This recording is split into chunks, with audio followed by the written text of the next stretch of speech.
Gente do céu, a Americanas pediu RJ, pediu a recuperação judicial, a gente já estava falando isso, né? Os jornalistas, os especialistas falando sobre isso, de que ela iria possivelmente pedir uma recuperação judicial, e ela já emitiu nota, tá? Para que existe esse processo? Vamos entender. Bom, deixa eu ler a história e depois a gente comenta.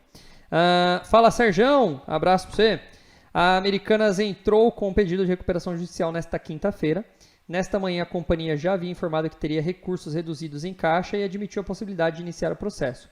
As dívidas da empresa somam 43 bilhões de babacas que investiram nela. É assim que eu me sinto agora. Ainda bem que eu não investi, mas como eu sou na posição de investidor, me sentiria um babaca se eu tivesse investido nela mesmo. Tenho realmente uma pena de quem investiu.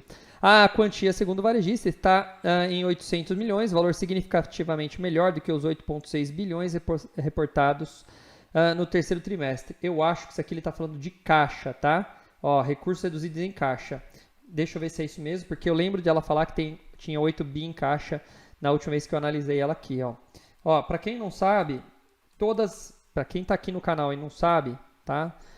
Toda empresa de capital aberto, ou seja, empresas que estão na Bolsa de Valores, elas são obrigadas a colocar toda a sua contabilidade pública, ou seja, qualquer um pode acessar. E isso é uma prática e ainda, assim, todo o processo, teoricamente, é um processo seguro, é passado por auditorias e tudo mais, empresas independentes e tal. E não sei como, por algum motivo, tá, os caras conseguirem engabelar todo mundo aí e passar por muito tempo com números falsos. Então, tudo que você está vendo aqui na tela agora não é presumivelmente enganoso, ou seja, é falso. Cada um desses números aqui, para quem entende esses números, vai saber que a única mudança de um número pode afetar vários indicadores aqui. Então, eu vou dizer que todos esses números que estão na tela aí, aqui do lado, tá, são falsos. Mas, até então, nós que somos investidores, a gente confia nessas informações para tomar nossas decisões de investimento. Tá? A gente confia, a gente trabalha na base de confiança. A gente imagina que todas as empresas da Bolsa de Valores são auditadas, a CVM passa por cima ali, olhando tudo e tudo mais. Já aconteceram algumas outras vezes na história empresas fraudarem seus registros contábeis. Tá? Já aconteceu. Então, a gente ainda continua na confiança, mas a gente sabe que uma hora ou outra vai aparecer uma aí, tá bom? Tá aí. Olha aqui, ó. Aqui, se você vier aqui na parte escrito disponibilidades, você vai ver que está aqui, ó, 8 bilhões, 594 milhões e 890 mil reais como caixa, como dinheiro em mão, tá? Como disponibilidade. E aqui, de acordo com o site, olha lá, 8,6 bateu, é justamente esse daqui, ó. Eles estão arredondando para 8,6 porque é 594, né? Mais 6 milhõezinhos ali dá 8,6. Então, na verdade, esse valor não existe, existe só 10% desse valor, velho. Nossa senhora, 800 milhões, tá? Eu sempre falo, por experiência, não é uma regra nem nada, tá? Mas eu sempre falo, e para quem já foi meu aluno, fez o meu curso DNA das Ações, aliás, quem quiser fazer o curso DNA das Ações, aponta o QR Code para cá, ou o Jonas vai deixar o link para entrar em contato com a gente, para saber mais informações, tá?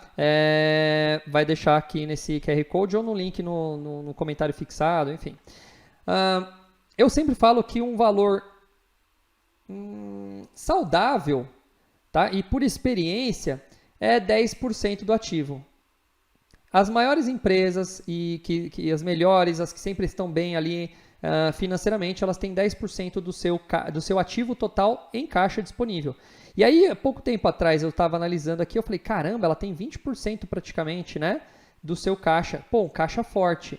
Agora, eles estão falando de 800 milhões, ou seja, menos de 1 bi, para quase 50, agora o bicho pegou.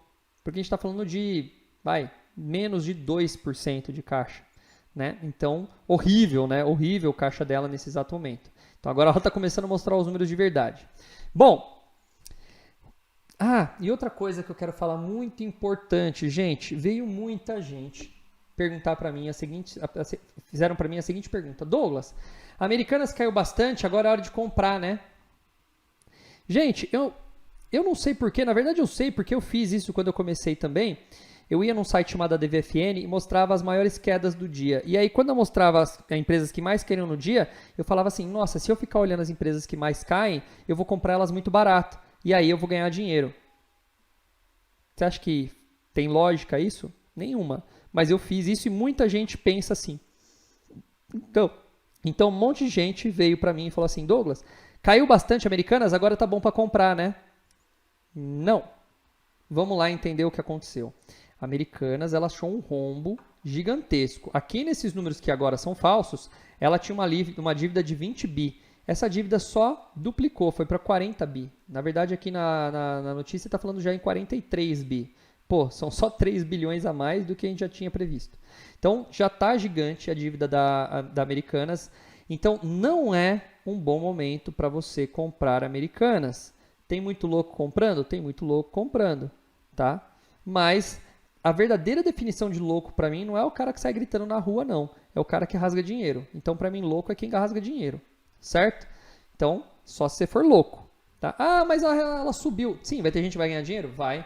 Porque a hora que sair uma noticinha que vai mostrar aquela luz no fim do túnel, ela vai subir. Porque ela está tão defasada que qualquer mexidinha no gráfico, ela vai dar uma levantada e quem comprou lá embaixo vai aproveitar para vender e vai ganhar dinheiro. Mas não significa que é um bom negócio. Entenderam o que eu quis dizer?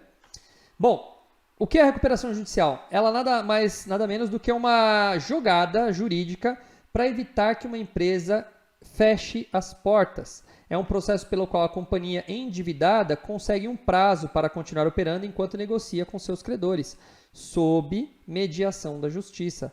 As dívidas ficam congeladas por 180 dias e a operação é mantida. Pô, 180 dias já são 6 meses, cara. Se ela continuar vendendo bem 6 meses e conseguindo recuperar e negociar suas dívidas, ela já consegue dar uma boa chacoalhada no seu orçamento. É claro que não vai resolver o problema em 6 meses. Mas olha só, em um ano ela faturou, no último ano ela faturou quase 30 bi. Então a gente está falando aqui de 15 bilhões em 6 meses mais ou menos. 14 bilhões para ser um pouquinho mais exato aí, né? Algo perto disso. 14 bilhões ela entraria e, claro, ela reduzindo seus custos, ela poderia aproveitar para dar uma boa negociada com a galera aí. Então, é uma opção para ela isso daqui. A recuperação judicial foi instaurada aqui no Brasil em 2005 e substituiu a antiga lei das concordatas, tá? De 1945. A diferença entre as duas é que na recuperação judicial é exigido que a empresa apresente um plano de reestruturação que precisa ser aprovado pelos seus credores. Na concordata era concedido um alongamento de prazo ou perdão das dívidas sem a participação dos credores. Quem pode pedir recuperação judicial? Empresas privadas de qualquer porte, até pequenininha, pode, desde que ela tenha 2 anos de operação, tá? Ela já pode pedir. Porém, a lei não vale para estatais e empresas de capital misto, ou seja, Petrobras, por exemplo, Banco do Brasil, não podem fazer isso, tá? Cooperativas de crédito e planos de saúde também não. Também não pode pedir recuperação as empresas que já tenham feito outro pedido há menos de 5 anos e as comandadas por empresários que já foram condenados por crime falimentar. Tá? Como que é feito? O pedido é feito à justiça por meio de uma petição inicial que contém, entre outras informações, o balanço dos últimos 3 anos, as razões pelas quais ela entrou em crise financeira e a lista de credores. Depois que o pedido é aceito, a empresa tem 60 dias para apresentar um plano de recuperação e as execuções, que são as cobranças da dívida, são suspensas por 180 dias. A lei determina que a Assembleia de Credores aconteça em até 150 dias após o deferimento do processo pela Justiça, mas na prática esse prazo costuma ser ultrapassado. Qual a diferença entre recuperação e falência? É até boa a diferença. A recuperação serve para tentar evitar a falência e recuperar a empresa, mas nem sempre isso acontece. Na falência, a companhia encerra as atividades completamente. Todos os seus ativos são recolhidos pela Justiça e vendidos para o pagamento das dívidas, enquanto na recuperação judicial há uma negociação. Por isso, eu gosto sempre de mostrar o tal do VPA, outro item que eu... Tô dando aula grátis aqui do meu DNA das ações para vocês. Aulinha de VPA. Esse VPA aqui nada mais é do que o valor patrimonial por ação, que é quando eu pego o patrimônio líquido da empresa e divido pelo número de ações. Então vamos pensar o seguinte, tá? Imagina que eu comprei uma casa e beleza, eu paguei a casa é minha, e aí depois eu faço uma dívida, certo? Aí eu estou devendo para o cara manda executar a minha dívida. Ou seja, eu não pago, ele vai lá e fala, ó, então nós vamos tirar o que você tem, nós vamos fazer igual o Charlie Brown Jr. lá, né? Mandar o oficial de justiça na porta. E aí, chega o oficial de justiça e fala, amigo, tchau, você perdeu a casa. A casa vale 1 milhão, beleza. Então, ó, esse 1 milhão, a gente vai agora travar a sua casa, a gente vai travar o seu imóvel, e esse 1 milhão essa casa vai para leilão, dinheiro que a gente conseguir, a gente vai pagar as dívidas. Se sobrar alguma coisa, você pagar todo mundo, ainda você fica com dinheiro no bolso da venda da casa lá que era sua. Beleza. Isso é a execução de bens, tá? Quando a gente vai analisar uma empresa, eu gosto muito de analisar isso. Primeiro eu olho quanto ela tem de ativo e eu olho quanto ela tem de patrimônio líquido em relação ao ativo. Nesse caso aqui, ó, tá, das Americanas, a gente está falando, deixa eu pôr a calculadora para falar o número mais aproximado, para não fazer um número de cabeça, tá? Mas, bom, é 1/3, dá 30% aqui, eu vou chutar bem próximo aqui, não vou errar tão grande, né? 14 dividido por 47 vai dar, olha lá, 29. Então, a Americanas, em teoria, porque esses números agora não são confiáveis, em teoria, ela tem 1/3 de todo o seu ativo sobrando. Então, se ela fechasse as portas hoje, se ela falisse hoje, ela ia ter todos os seus bens travados e esses bens somados, estou falando bens, estoque, aquele Kit Kat que está lá na prateleira da Americanas, na cidade lá de Cambará do Sul. Então, lá, aquele Kit Kat tem um preço. E aí, ele vai estar nessa conta aqui. Então, o estoque está todo somado, as gôndolas, o caixa, os computadores, a cadeira, as lâmpadas, não sei, tudo que for, que a gente chama de mobilizado, ativo mobilizado, tá? Ou imobilizado, acho que é imobilizado, ativo imobilizado, você vai ter ali somado. Dinheiro, tem dinheiro em caixa? Todo o dinheiro que está em caixa em todas as redes, tá? Dinheiro em banco, ações compradas, contas a receber de clientes ou de tudo. Aí, é claro, vai dar 47 bilhões. Só que, claro, ao vender tudo isso, ela vai começar a pagar as suas contas. Em teoria, se ela pagar tudo, e se esses números estivessem certos, sobraria 14 bi dos 47, ou seja, 30% daquilo que ela tinha. Os outros 70% seria para pagar todo mundo. Então, isso é o que sobra. Então, quando eu vou comprar uma ação, eu olho muito bem esse número e divido pelo número de ações. Por quê? Na verdade, não preciso fazer a conta, porque ela já aparece aqui. Então, olha que louco. O VPA da Americanas, lembrando que esse número pode estar errado, e provavelmente está, mas, em teoria, cada acionista, numa eventual falência das Americanas, ele receberia, depois de pago todos os credores, porque aqui já está contabilizado tudo, ele receberia R$ 16,29. Por quê? Porque ele é dono da empresa, depois que a empresa faliu, fechou, vai ficar para quem o dinheiro que sobrar? Para os sócios. Então, depois de todos os processos pagos, tudo certinho, o sócio receberia R$ 16,29. Gente, isso tudo é teórico, tá? Mas, só para vocês entenderem. R$ 16,29. Então, uma pessoa hoje comprando ação a 1,74, numa eventual falência, e se esses números fossem verdadeiros, o cara comprou por 1,70 e receberia 16 daqui a alguns anos, quando executar todos os processos. Quando eu estou falando alguns anos, para vocês terem uma ideia, a Fazenda Reunidas Boi Gordo, que não era de capital aberto, mas entrou em processo de concordata e tudo mais, na época era concordata, não era RJ, começou a pagar o ano passado. Ela entrou em concordata em 2000 ou 2001. Estamos falando de 21 ou 22 anos depois, tá? Só para vocês terem uma ideia. Então, não estou falando que é um bom negócio você comprar por R$1 e pensar que vai receber 16. Primeiro, que esse número não é confiável, e segundo, que é um processo muito demorado, tá? Mas, enfim, tá aí. Então, isso daqui é muito importante olhar.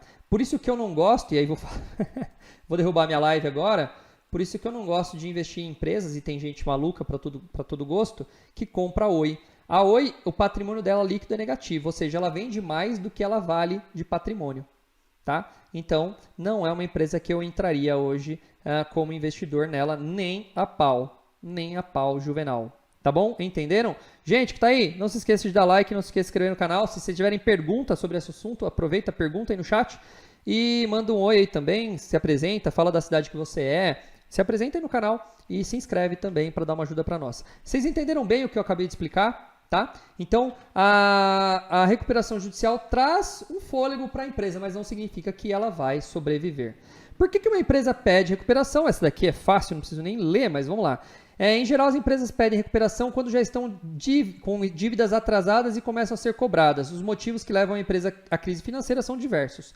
Pode ser a companhia fazendo má gestão, pode ser fraude, pode ser um monte de coisa, né? Pode ser roubo ali de alguém, enfim, tem um monte de motivos aí. Quantas empresas no Brasil estão em recuperação judicial? O ano passado, tá, teve um número mais baixo de pedidos, mas segundo o Serasa, ao todo foram registrados 833 pedidos. E apesar de ser responsável pela maior parte dos requerimentos, o setor de serviços foi o que apresentou a maior baixa no período. Considerando apenas o mês de dezembro, foram 67 recuperações requeridas, crescimento de 19,6% em relação a novembro e queda de 10,7% em comparação ao mesmo mês de 2021. Vocês lembram do Renan, do MBL?